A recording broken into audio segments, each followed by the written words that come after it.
I'm Tom Baker, this is Chasing Cars, and today we're going to find out if jamming an Audi S3 powertrain into the brand's smallest SUV was a great idea.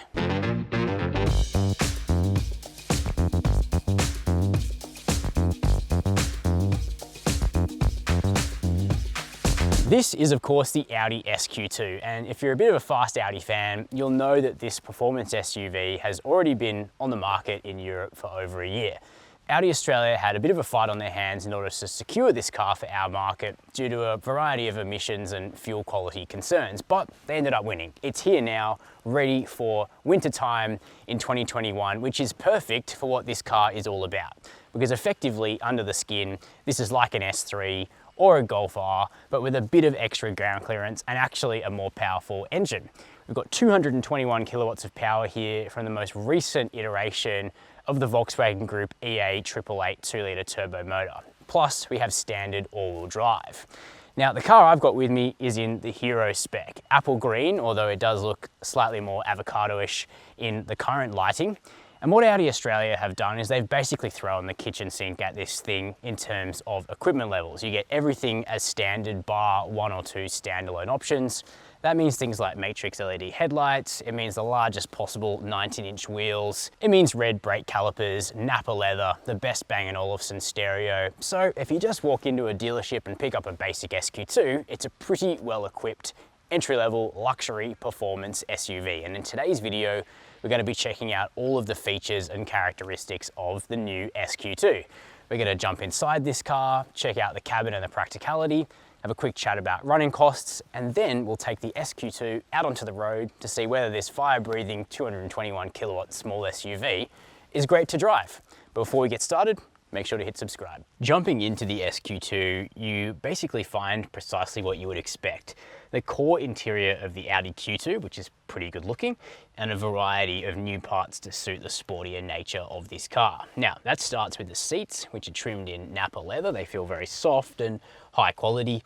Interestingly, a black and red two-tone interior with diamond stitching is standard fit on the Q2, or on the SQ2 I should say. But while it's standard fit, only about 30% of the initial stock of SQ2 in the country is fitted with it. Apparently dealers have gone a little bit more conservative on the majority of cars they've been ordering, and those cars are fitted with this interior. Black leather with sort of grey stitching and little grey panels in the backrest. Now, it is a lot more conservative, but out of those two options, it's going to be a personal preference as to which one you choose. Looking forward at this steering wheel, we have nice perforations. The only model in the Q2 lineup to get a perforated wheel with grey stitching. Looks really nice. We also get specific SQ2 trim here, which illuminates along with the ambient lighting, which is pretty clever. Now, the rest of the basics are all Q2, so that means a new 8.3-inch screen up here on the dash. It still has a rotary MMI controller, which is terrific because it actually works very well on bumpy roads and in concert with the S Sport suspension in this car. Plus, we have a standard virtual cockpit capable of satellite mapping, and it has an S-specific view with a big tacho in the center. Now, I've already mentioned this car is pretty well equipped out of the box, so you get a 14-speaker, over 700 watt Bang & Olufsen premium stereo. That sounds pretty good. We also have a decent layout here, adjustable armrest, wireless charging and some storage beneath it. The CarPlay and Android Auto is actually wired, so you'll need to plug in your phone for that. We've got big cup holders, a little bit more storage there, door bins that can take a big water bottle. So, you know, in terms of the SQ2's accommodations, it's practical, it's pragmatic, and it's a little bit sporty as well, and I think it all works out pretty nicely. Let's take a quick peek at whether there's any room in the second row. Well, the answer to that question that I've just asked myself is that yes, there is ample space in the second row for adults. Even though this is Audi's baby sports SUV, it doesn't really have to be practical. It still kind of is, which is nice. So for myself, it's 6 foot. Headroom is no problem. Legroom is fine, even behind these beefy sports seats. Toe room's good. Just like on a regular Q2, I wouldn't really recommend shoving 5 people into this car unless you want your friends to hate you. But for 4 adults, it's absolutely fine for a weekend away. Now, in high summer, it might not be because there are no air vents here in the back, though the big ones up front are going to push a little bit of airflow back, I guess. Now, the SQ2 is also the only Q2 to get rear USB-C ports, so you can charge phones back here easily. You get map pockets, you get, just like up front, kind of vaguely soft materials on the top of the door, but it's all pretty hard. And there's no center armrest. So if you are looking for a kind of more family-friendly Audi Sport SUV, you're gonna have to look at things like the RSQ3 or the SQ5, and then even bigger vehicles than that. So as a little pocket rocket with a tiny bit of extra ground clearance, the SQ2 actually acquits itself relatively practically. Heading around the back of the new Audi SQ2, I personally reckon this car is a looker. The underlying Q2 is a pretty cool looking SUV, but being a true Audi Sport S car, the SQ2 just amps everything up. And of course, it has the signature S move for tailpipes, and they are genuine tailpipes as well. They make a good sound and they actually go somewhere, which is a little bit of credit for this car. Now, you can also choose between matte aluminium styling or a black pack. I think the matte aluminium is actually pretty cool, and that's also a long-running marker of an Audi S vehicle. Now, opening up the standard power tailgate reveals 355 litres of space. You do get a net included so that when you're putting this car around corners in the way in which it was designed, all of your crap isn't going to slide around and make annoying noises. No spare wheel underneath that boot floor, however, so it is something to keep in mind for country touring. Also, this luggage cover is, it's all right. We do get cargo hooks, we get a light, we get 4 tie-down points as well, so not a bad boot, and also not too far off the ground.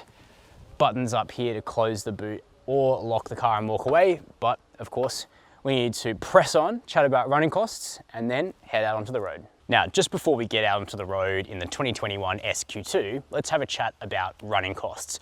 First of all, insurance. In the last 12 months, the median budget direct customer paid $1,245 to comprehensively insure an Audi Q2, a new Q2, I should say.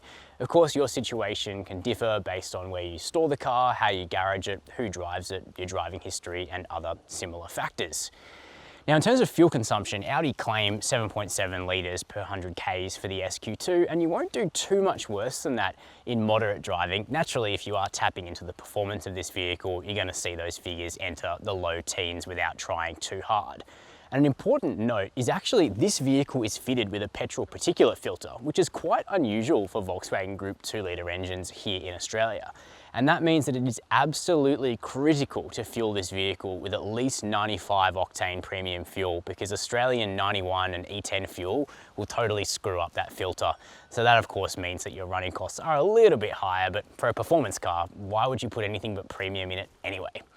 Now, servicing, the SQ2 is a touch more expensive than a regular Q2 to service. You can buy an upfront 5-year plan for $2,540 that covers you for 5 years. And in terms of warranty, it's 3 years and unlimited kilometers on this car, which is a little disappointing when you consider that the closely related Golf R has 5 years and unlimited kilometers. And with that out of the way, let's jump in the driver's seat and take this SQ2 out onto the road. So, the new SQ2. What's it like to drive? Well, hopefully the smile on my face straight away shows you that this is actually a really fun car to drive.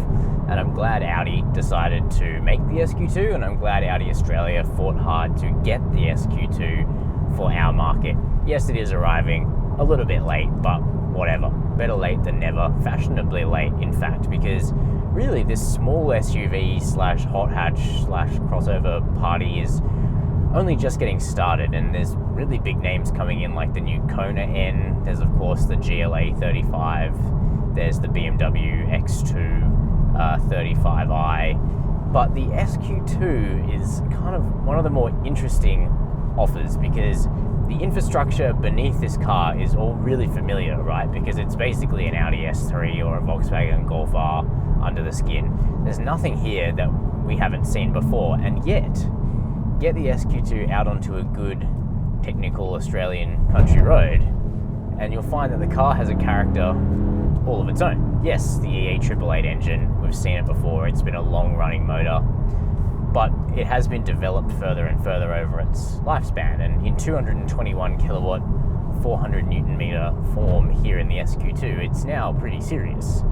And that's more power than the Golf R or the S3 have had in this country. And you know, it's fast. I think Audi say 4.9 seconds 0 to 100, but I wouldn't be surprised if it was doing, you know, the benchmark sprint even more quickly than that. But where the SQ2 really acquits itself well is in its handling balance. It's a little taller than those cars, and so you do have to sort of balance it on its outside wheel. It's a bit like the old Mercedes GLA35 in that you kind of set it up and then you get on the power hard, and it's really entertaining and actually really quite balanced. Now the all-wheel drive system perceptibly sends a lot of torque to the rear when you pin the throttle. That's one thing about this car, the Golf R, the S3. People who say they're boring are completely mistaken. What they're doing is they're not getting the boot into it enough in the kinds of corners that this system responds well to. So I'm talking about uphill, hairpin type driving. Sticking it 100% into the SQ2 or its cousins, you get heaps of drive going to the back and distinctive push out of corners. And that's exactly what you get in this car. And then you just have the added sort of interest from flowing from corner to corner in the SQ2, sort of balancing that slightly more top heavy weight. It does give you something to do. It's quite interesting and really quite fun to drive. The wet clutch DSG, or S-Tronic, sorry, dual clutch auto as Audi calls it, is really good, crisp, fast, stays out of your way. You can very, very occasionally catch it off guard if you're lifting sort of and making it seem like you just want to upshift and then you get straight back into the throttle.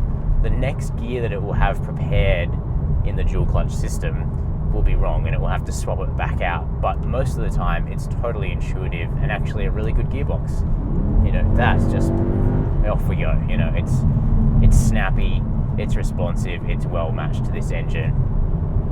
Now the steering is hefty, much heavier than you might imagine looking at the size of a Q2, but it actually kind of suits the muscular and brawny nature of this car, much more than I thought it would anyway. It does feel like a precision tool.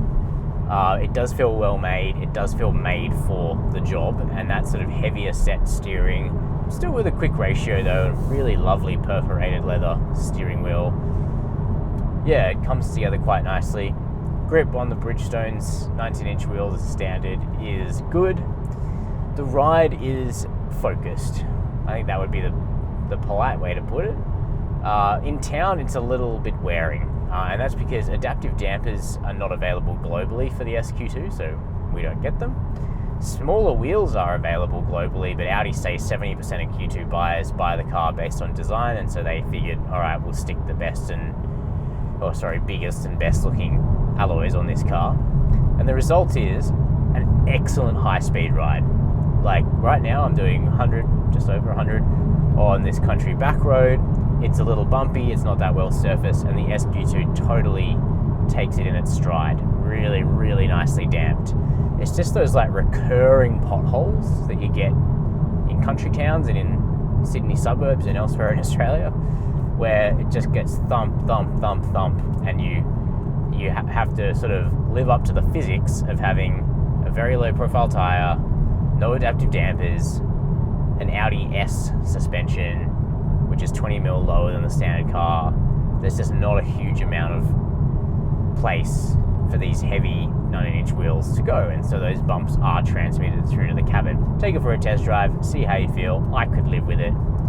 But I do think it's the kind of car where if you're actually going to buy this over a standard Q2 or a standard Q3, you will want to actually get it out onto good roads to exploit the terrific dynamic character of this car, kind of more often than not. Like, this is a car you'd actually want to take out on the weekend and give it a rag, you know? You wouldn't just want to always commute in this car and never actually explore those limits. If you're going to do the whole SQ2 thing, then yeah, you'll want to buy it to drive it, if that makes sense.